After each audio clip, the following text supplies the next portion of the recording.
Okay, our next interview is with Rob Rulon Miller from St. Paul area. And Rob, would you just tell us a little bit about your background, family, schools, siblings, etc., where you grew up? Take us up through high school. Through high school? Well, I graduated from high school, believe it or not, which is a sort of a remarkable thing. I grew up in Bristol, Rhode Island, and grew up around a lot of books in our house. My father had thousands of books in the house, and it was remarkable to me when I went into other people's houses. No one had any books, or very few books. So I was very spoiled in that regard. My grandmother, my father's mother, was also a book collector and a book binder. So books have kind of been in my blood for a long, long time. Went to Moses Brown School in Providence, Rhode Island, and graduated 69 out of a total of 72 students. And you're proud of it? Well, I'm not so sure I'm proud of it, but that's how it turned out. Okay, and when did you start to get involved with the book trade? I sold my first book in 1969. My father started the business, I think, about 1968 or 69. In his retirement, he'd been a collector and just wanted to be looking for something to do in his retirement, so he started a business called The Current Company. And I started working for him on, summer times and holidays, and I think that was about 68 or 69. And I remember selling my first book, which was a book called The Sword and the Pen, which was a Victorian binding, very nice binding, but I sold that in 1969. And then how long did you stay with your dad at The Current Company? Well, let's see, that was 1969. I didn't join him full time. Actually, I worked for him for a number of years, holidays and so forth. I didn't join him full time until I graduated from college, which was 1977.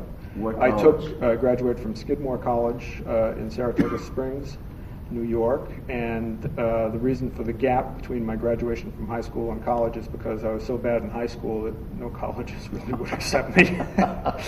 So I took a couple of years off, did some traveling, worked for my father, did a lot of sailing, of course, and joined him full-time in 1977, and that's about the time that he sort of was getting a little dodgy and really was looking to retire instead of just doing business retirement. And he was fortunate enough to have a place down in the Virgin Islands, and he pretty much retired down there, and I took over the business, I think, pretty much full-time by the first part of 78, and 78 was when I was first admitted to the ABAA. Warren Howell was president. Who was your sponsor, do you remember? George Goodspeed was one of them. Really? And I think he only did it because my father was a good customer and decided that, well, this kid should be in, I guess. If two sponsors were required, I don't know who the other sponsor was, but I know George Goodspeed wrote a letter on my behalf.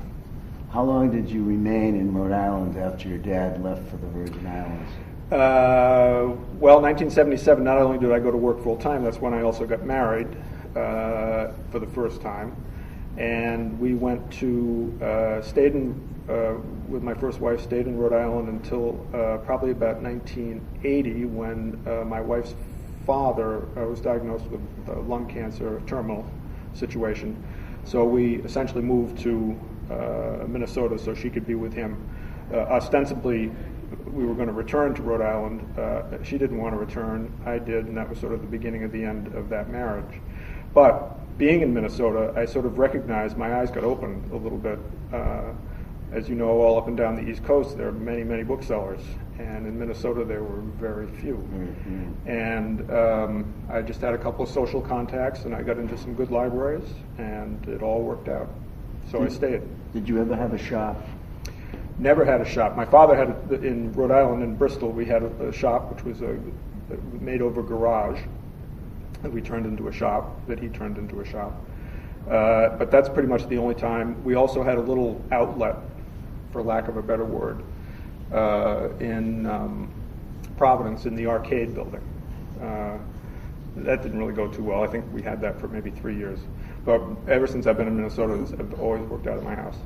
So it's principally by appointment only type of situation. Yep. And you've issued a number of catalogs over the years in various formats.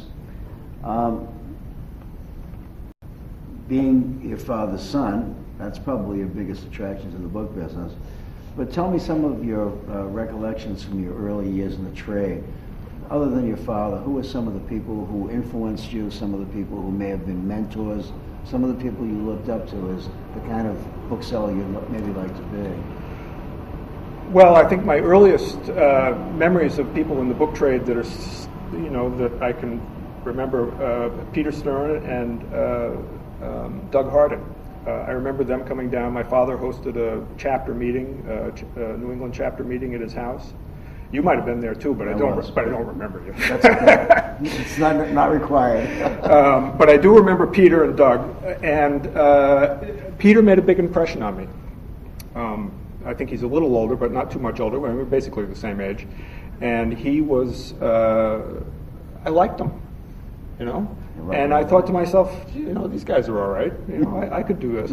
My original plan was to become a college professor. I was going to be an English professor. That was my goal. But I liked Peter.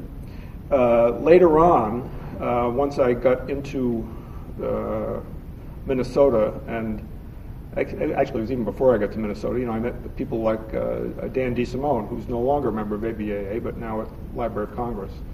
And Dan introduced me to a lot of people in New York, notably Steve Weissman at Zimini's Rare Books. And Steve was he was my, if there's a mentor, it was Steve. Yeah, I think a lot of booksellers your age would feel the same way. He was terrific. I'd go in and I'd pull out a stack of books, and he says, "Okay, you can buy this. You don't want this. Yeah, right. Don't buy this." Yeah. And he was right. Or he'd pull out a book and said, "Here, you should buy this." And when he said that, you sort of stood up and listened, and walked away with the book. Did you see him at all? I saw him most recently at the last New York Book Fair. I run into him about once or twice a year. I mean, he shows up at the fairs. We correspond occasionally. Trying to sell him a book, or if there's a book at auction in London or something. Occasionally, I'm in touch with him about that. Talk a little bit about the internet and what influence it's had on you as a bookseller and your business as a business. Well, that's a tough question, and I'm sure that's been answered many, many times by every person who's been here. We were very early on the internet. I think I was about the fourth or fifth ABAA person to have email. I mean, I had it very early on. I think we had a website very early on, too. I think originally, we sort of saw it as a boon. I mean, this was a great thing. We had books that we'd had on our shelves for a long time. Suddenly we were able to sell these things that we hadn't been able to sell for 10 or 15 years. But the more and more people who got involved with it, who got up there, all these books suddenly became, books that we thought were rare suddenly are not so rare anymore. Right. And especially for modern books, meaning books, I guess basically 20th century or last half of the 19th century, it was a race to the bottom for the prices. I mean, the more books that went up, everyone was trying to undercut the other person. And it got, as I say, a race to the bottom. But for the earlier books, or for books that were more unique, association copies, inscribed copies, in a way it almost helped them. Now, well, of course, we've been hit with a couple of things. The 9/11s, I think, took the wind out of a lot of people's sails for a while. It seems like we came back after 9/11, and of course the recession now has, I think, changed the nature of the business. I hope not forever. In fact, I'm thinking that now that all these books have been digitized, and I've lost a lot of business because of the digitization of books, that a lot of libraries are going to be deaccessioning books. And I think that the books are going to flood the market here. This is my prediction, maybe in the next 10 years. And I think it's going to be just like after the Reformation, when all the monasteries closed. This is going to be a great time for collectors. The price structure is all going to change. Yeah. The prices are going to come down. But I believe that there's going to be a renaissance of book collecting here in the next 10 or 15 years. That's my hope. Well, a lot of us would like to see that. Let's shift gears for a little bit and talk about the Antiquarian Booksellers Association of America. Mm-hmm. As far as I know, I think you're the only person I know who has held every office. Not true. Did not. I've never been secretary, although okay. if called upon, you would. You would. I'd be happy to do it. It's very interesting with the ABAA, because I got involved because mostly after Johnny Jenkins' murder, and there was as you know, big flap about the Texas forgeries and so forth, and everyone was sort of bad-mouthing ABAA, especially the other associations in Europe, and it kind of made me mad. And I got involved mostly to sort of clean up the act a little bit at ABAA. And I don't know if I did a good job or not. They kept me on for a long time, so I must have done something. What time frame are we talking about here? Well, I got involved with the Midwest chapter. Of course, I was in Minnesota by Yeah. then, of course. I got involved in the Midwest chapter. I think I became chapter president there, I think in '87 or something like that. You've got notes, so you may know the answer to this better than I do. No, I have no notes. I think 1987, I came on the board and I began attending. I was really interested. I mean, I was serious about it, and not only me. Jennifer Larson was also very serious about it. Peter Howard was serious about it, and Jeff Marks too at the time. We were all sort of really focused.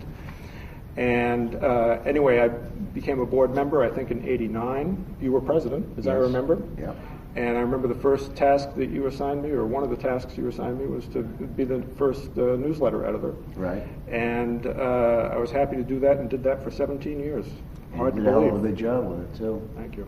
Who took over the newsletter after you finally got it? Well, Susan took it over, and Okay. I don't know, maybe she did 4 or 5 hard copy issues. I can't remember.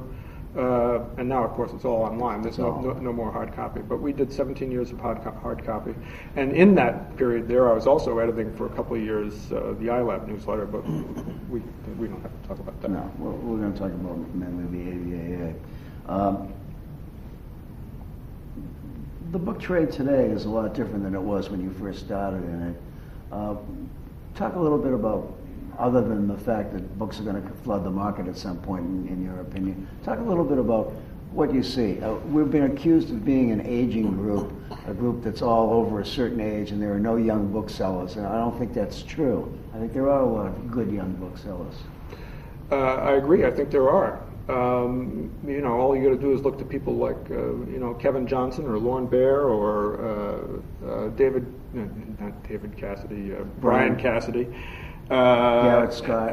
Garrett, Ian Brabner. Yeah. These guys are actually all quite brilliant booksellers. And looking at them, I'm not afraid because I'm old enough to know how to, put bread on my own table, but these guys are good. And they're better at bookselling now than I was when I was their age. Same age, yeah. And I think it's because of them that's going to bring other people into the trade. The same way, when I met Peter Stern, oh, these guys are okay. I think I can do this. Yeah. And I'm sure that there are other young people who are meeting, these guys and maybe saying the same thing. The big question, of course, is are the collectors going to be there? And, look, Mike, there are, I don't know how many billions of books on this planet. The books aren't going anywhere. Yeah. There's always going to be a market for them. There are always going to be people buying and selling them. And, fashions change. The trend nowadays seems to be more towards ephemeral material or manuscript material, stuff that's a little bit more unique, stuff that's not in libraries. A lot of pictorial stuff. A lot more visual stuff. And I'm even buying books now. I don't know if you saw, I just did a big web catalog last week of all these medical almanacs, medical quackery.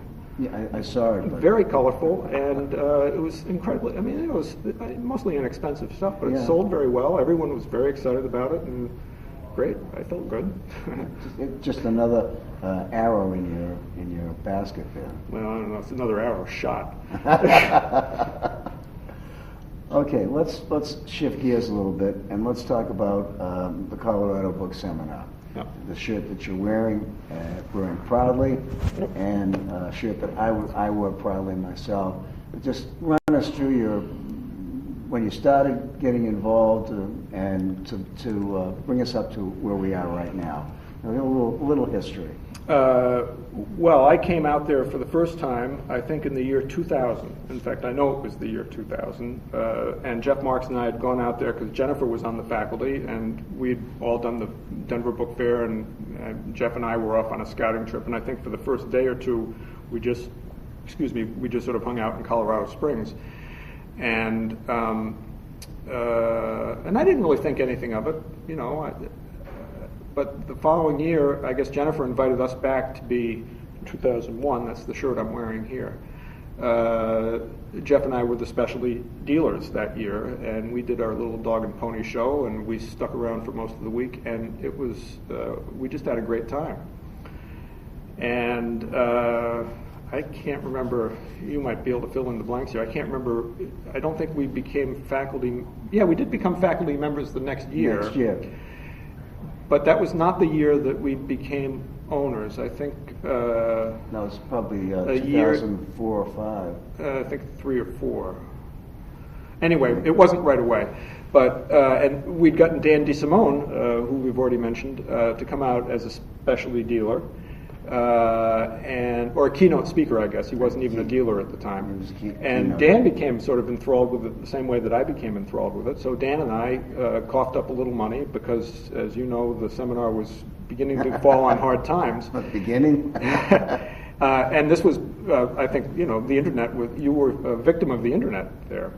We were a victim of the internet. And we coughed up a little money.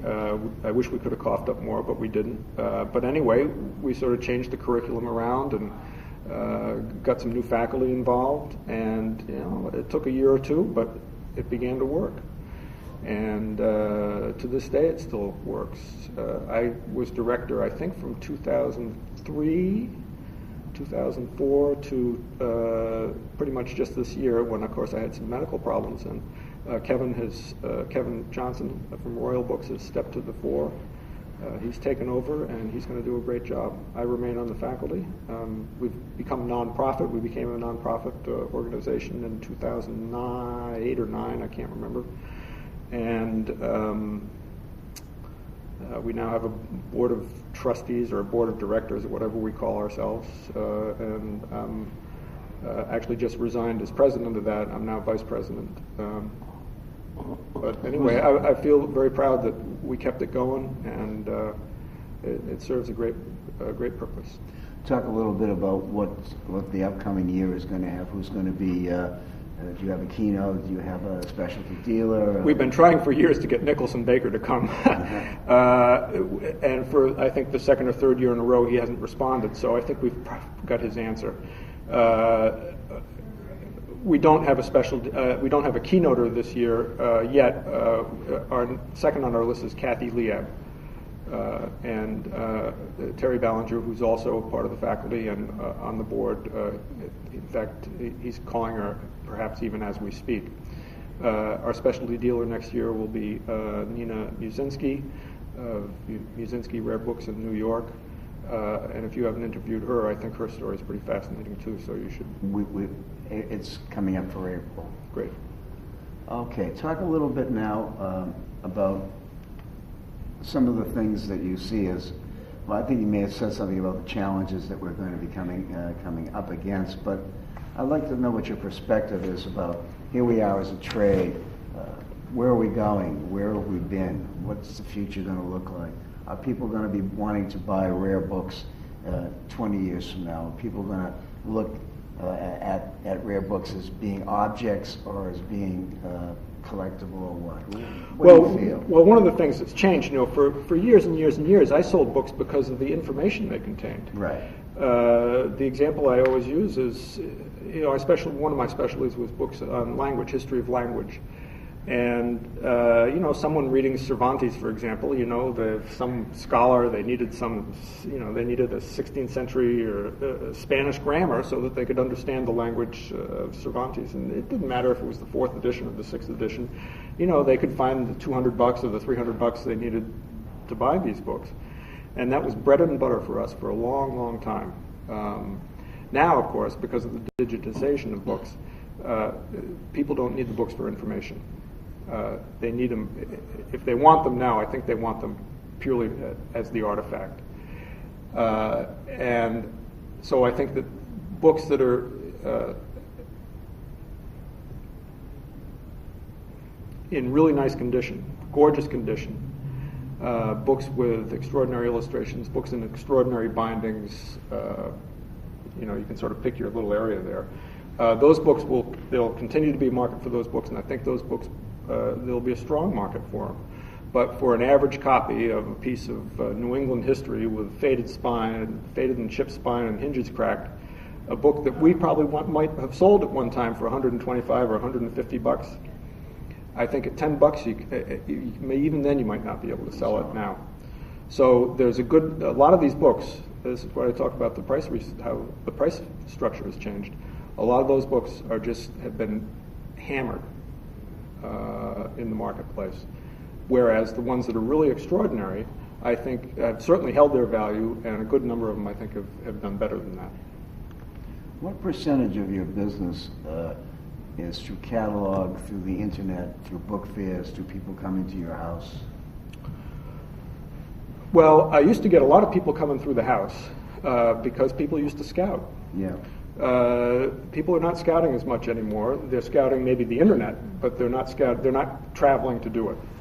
I still do it and love to do it. And I think that you can find things that people don't have online when you get into someone's house or shop, right. Get into the back room or whatever, and you'll find stuff or people that people don't know how to price it, but they see that you're an ABA member or something, and they'll pull something out and say, "What do you think about this?" Right. So you're able to scouting certainly still exists. So that's what I think about people coming to the house. No, it doesn't happen much anymore. Even now, we have the Minnesota Book Fair every year, and even though it's a sort of a modest fair, we used to have people. I could sell $10,000 worth of books when people came through. I bet the last 3 or 4 years, if I've sold $1,000 each really? fair, that's just not happening.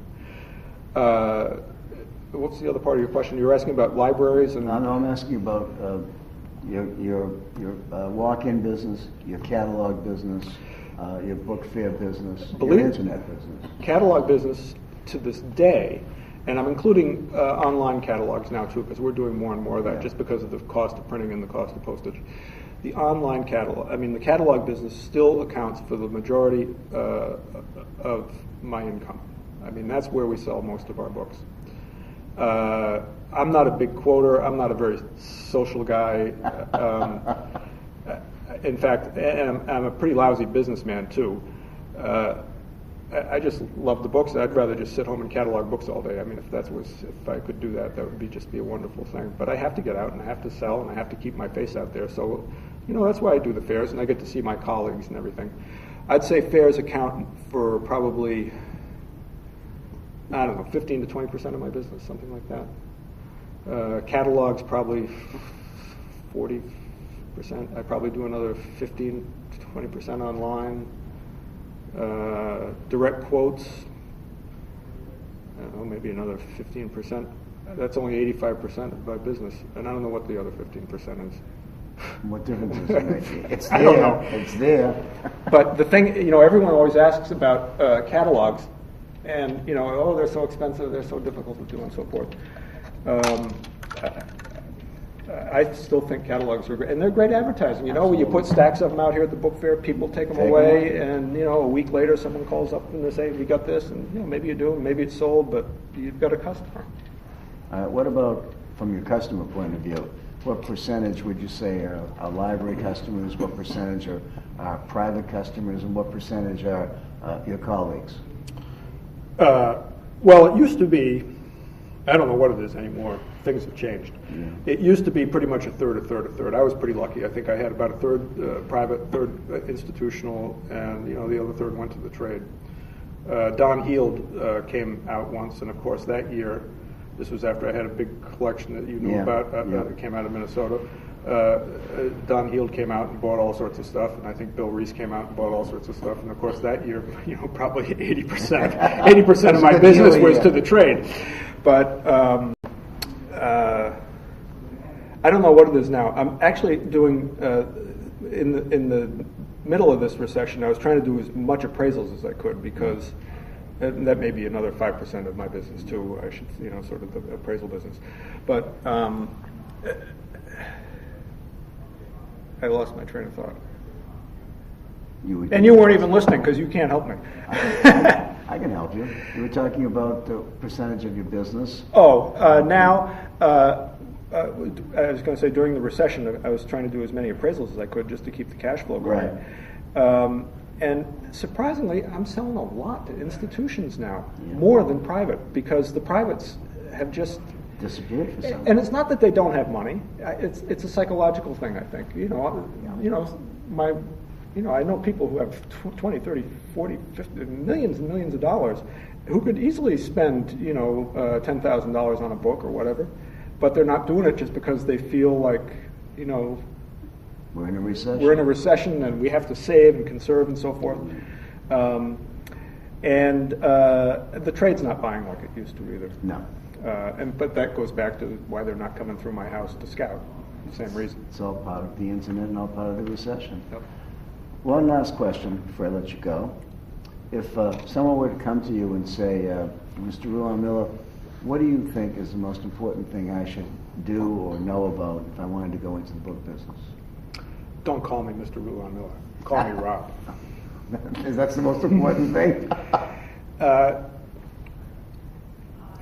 It's an extraordinary business, and